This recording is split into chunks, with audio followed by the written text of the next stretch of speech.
मी आता तुमच्याकडे आलोय आणि मी आता बघितलंय की तुम्ही खूप छान करताय काहीतरी किंवा तुम्ही खूप हुशार आहात, तर माझा माइंडसेट हा असला पाहिजे की लेट्स लर्न फ्रॉम हिम.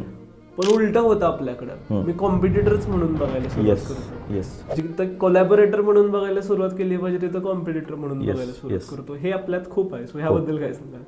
कसं होतं, एखाद्या व्यवसायाकडे गेला तुम्ही, समजा तुमच्या एखाद्या मित्राने एखादा व्यवसाय चालू केला, XYZ सिरॅमिकचा व्यवसाय चालू केला. ओके. मग सिरॅमिकचं मटेरियल बनवतो म्हणजे काय करतो, तर तुम्हाला असं म्हटलं पाहिजे की मी सिरॅमिकचं मटेरियल त्यानं चालू केलं आहे, मी चालू करतो, असं म्हणण्यापेक्षा माझं उलटं म्हणणं आहे की तुम्ही त्या मित्राचे प्रोजेक्टचा अभ्यास करा. बरोबर. त्या मित्राचा एक विश्वास संपादन करा. येस. त्याला तुम्ही बोलताना असं बोला की तू सिरॅमिकचं करतोयस, तुझ्याकडं सिरॅमिकचा फर्नेस आहे, खूप वेगवेगळ्या पद्धतीनं हे करतोयस, तर माझी अशी अपेक्षा आहे तू मॅन्युफॅक्चरिंग करतोयस, मी तुझं मार्केटिंगचं काम करू का? खूप छान. येस.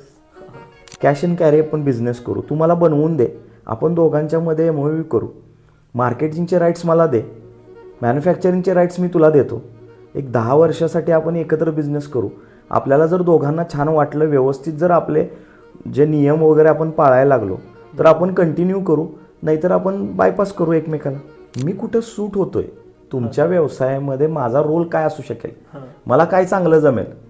मग तुमच्याकडं ज्या मित्रानं मॅन्युफॅक्चरिंग युनिट टाकलेलं आहे त्या मित्राला इकॉनॉमिकल सफर करतोय तो, तर मी भांडवल लावून मला जर 2 रुपये मिळणार असतील आणि तो मित्रांनी ते असोसिएट्स होणार असेल, तर कदाचित मला असं वाटतं की हीच इंडस्ट्री आहे.